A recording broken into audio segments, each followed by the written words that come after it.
캐치노 가족 여러분, 안녕하세요. 오늘은 어떤 이야기를 해볼까 생각해봤는데요. 저는 예능 프로그램 보는 거를 매우 좋아하거든요. TV 보는 거 참 좋아합니다. 특별히 요즘에는 스타들의 일상을 엿보면서 그 일상의 동질감을 공감하는 그 즐거움, 관찰 예능이라고 하죠. 그 관찰 예능 프로그램이 대세를 이루고 있습니다. 그중 최근에 SBS TV 프로그램의 그 미운 오리 새끼가 단연 관찰 예능의 전성기를 견인하고 있는 인기 프로그램이잖아요. 스타들의 나이든 그 엄마가 화자가 되어서 싱글족 아들의 그 일상을 관찰하고 또 모자지간의 유대 관계를 형성하는 정말 리얼 예능 프로그램이죠. 당연히 그 유명한 안데르센의 미운 오리 새끼, The Ugly Duckling이라고 하는데요. 이 덴마크 동화 작가 덕분에 미운 오리 새끼 증후군이라는 그 말이 또 세상에 알려지게 되기도 했습니다. 문제아요, 또 골칫덩어리로 취급되었던 이 세상의 못난이들이 결국에는 화려한 날갯짓을 한다는 어떤 희망의 메시지로 들리게도 되죠. 유난히 큰 알에서 태어난 새끼 오리 한 마리가 보통의 오리들과는 다르게 생겼다는 이유로 주변 친구들에게 늘 괴롭힘과 왕따를 당하잖아요. 처음에는 다독여주던 엄마조차도 결국 고개를 가로젓습니다. 상처 입은 이 새끼 오리가 집을 떠나 어느 마음씨 좋은 할머니 집에서 지내게 되죠. 하지만 그 집에 있던 닭과 고양이의 괴롭힘에 못 이겨서 결국 이 오리가 도망쳐 나옵니다. 춥고 외로웠던 그 긴긴 겨울이 지나가고 봄이 찾아오죠. 따스한 어느 날 자신이 하늘을 날 수 있게 된 그 오리는 드디어 알게 됩니다. 더 이상 자기는 못생긴 오리가 아니라 백조였다는 것을 말이죠. 우한 백조도 오리들의 세상에서는 못난일 수밖에 없는 세태 고발적인 메시지와 함께 이 동화는 정말 반전 드라마죠. 그런데 사실 우리나라 최고의 역사서신 삼국사기에도 이런 비슷한 명작이 한 편 실렸습니다. 여러분 아세요? 바로 온달 이야기죠. 기록에 의하면 고구려 평강왕 때에 이 온달의 용모가 아주 꾸부정하고 아주 우스꽝스럽게 생겼다고 합니다. 그러나 마음씨는 빛이 났다라고 표현해요. 집안이 몹시 가난해서 항상 밥을 빌어서 어머니를 봉양했고 그 떨어진 옷과 해진 신발을 걸치고 시정 사이를 왕래하니까 당시 사람들이 그를 뭐라고 불렀어요? 바보 온달, 바보 온달. 평광 왕의 어린 딸이 울기를 잘하니까 왕까지 놀리면서 이렇게 말합니다. 네가 항상 울어서 내 귀를 시끄럽게 하니 너는 틀림없이 자라나면 이 사대부의 아내가 못되고 바보 온달에게나 시집을 가야 되겠구나. 이렇게 말이죠. 울보가 바보를 만난 이상한 사건, 계급과 신분을 뛰어넘는 세계의 사건, 이상적인 인재 육성을 보여준 교육적 사건 등 여러 가지 해석이 있겠지만 이 온달 이야기는 고구려 사회의 비주류층의 쪼다 한 명이 왕의 부마 사위가 되더니 결국엔 전쟁 영웅으로 등극하는 반전의 역사 드라마가 되어버린 사건이 되었습니다. 모두가 똑같은 손을 들어야 한다고 그런 눈으로 욕하지 마.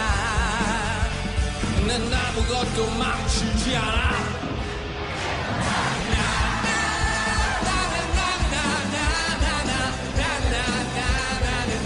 모두가 똑같은 손을 들어야 한다고 그런 눈으로 욕하지 마. 난 아무것도 망치지 않았어. 난 왼손잡이야. 가수 패닉의 왼손잡이라는 노래의 일부죠. 오른손의 그 오른이 여러분 옳다라는 뜻인 거 아세요? 오른손의 오른. 이 오른이 오른, right음이에요. 반대로 왼손은 그 말부터가 부정적이잖아요. 왼의 어원인 이 외다. 이 외다는 사전적 정의가 물건이 좌우가 바뀌게 되어서 쓰기 불편하다, 마음이 꼬여있다 라는 뜻입니다. 야구의 왼손잡이 투수, 그러니까 권투의 왼손잡이 선수를 뭐라고 합니까? 사우스포라고 하죠. 사우스포가 뭐예요? 손을 동물의 발에 비유하는 아주 낮게 부른 말입니다. 그러나 이런 부정적 의미들과는 달리 왼손은 특별한 장점을 가지고 있다는 거 아세요?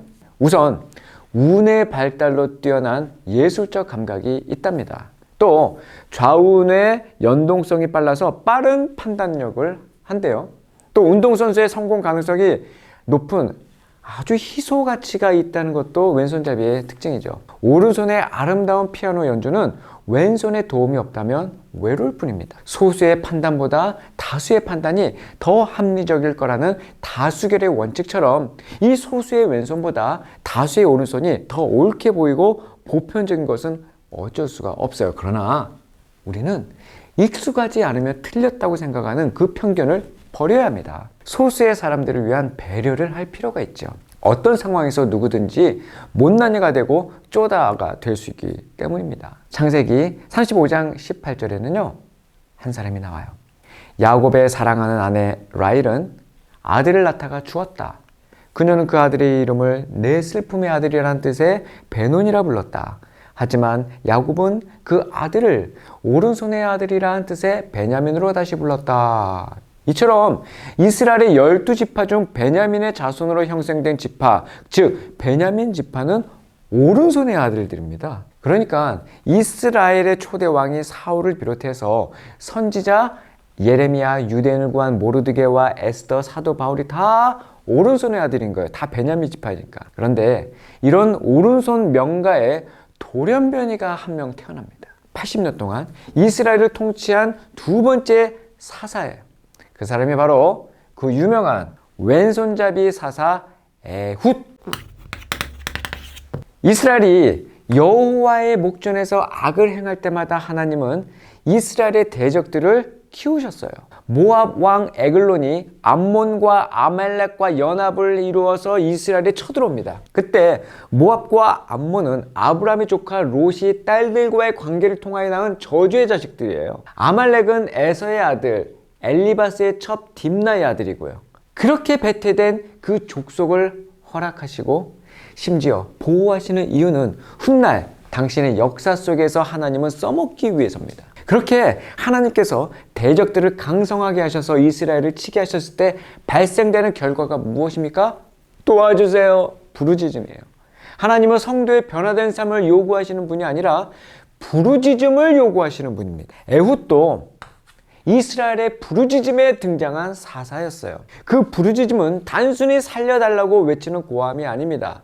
내 행위로 지켜낼 수 없는 이 율법의 절망 앞에서 옷을 찢고 마음을 찢어 죽여달라고 구하는 탄식입니다. 시편 51편 16절 17절에 이런 말씀이 있어요.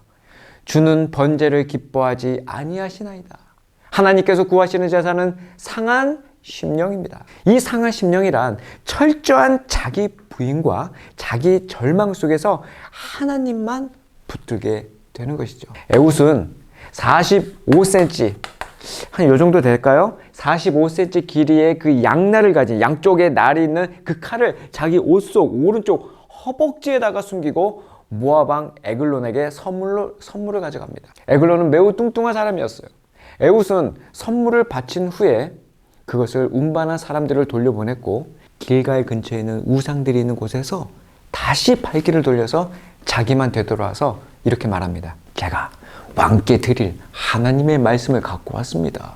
이렇게 말하자마자 에훗은 왼손을 뻗어서 오른쪽 허벅지에서 칼을 뽑아 왕의 배를 찔러요. 에훗은 이 모압 왕 에글론에게 대표로 공물을 바치던 사람이었습니다. 이스라엘 전체에서 세금을 거둬가지고 대표로 그 세금을 기름덩어리인 에글론에게 바치던 사람이었다. 죄인입니다. 게다가 그는 왼손잡이였습니다. 당시의 왼손잡이는 장애인이었어요.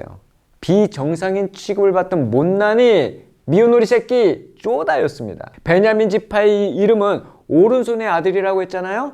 고대 시대의 통념이나 성경도 오른손은 권능의 손이에요. 그래서 구약 성경에서는 하나님께서 오른손으로 능력을 행하신다는 표현이 많이 나옵니다.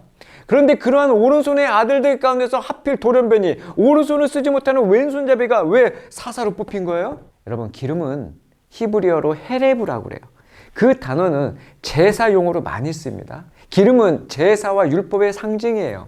인간의 행위, 인본주의를 말하는 것이 기름입니다. 그 악을 오른손의 아들들 가운데 왼손잡이 에웃이 우편 다리에 감추어진 검이 되어서 제거해 버리는 거예요.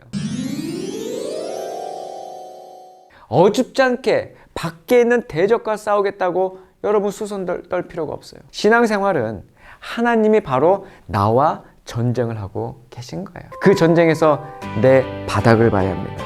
내 심령을 봐야 돼요. 내 한계를 절감해야 돼요. 그렇게 내가 부정되고 내가 부인될 때 좌우에 시퍼런 날이 서 있는 말씀의 칼에 의해서 내가 예수를 알아가는 거죠. 오른손의 아들 집안에서 왼손잡이 쪼다로 태어났어요. 이 에웃은 모든 것이 합력하여 선을 이룬 그런 사사였습니다. 에웃은 만족하지 않았겠어요? 한평생을 이름처럼 살다가 갔으니 말이죠. 에웃이란 이름은 연합과 일치란 뜻입니다. 우리는 하나님을 사랑하는 사람들이기 때문에 그분의 뜻을 따라 부르심을 받은 사람들에게는 모든 것이 합력해 선을 이루는 줄을 우리가 압니다. 다음에 만나요.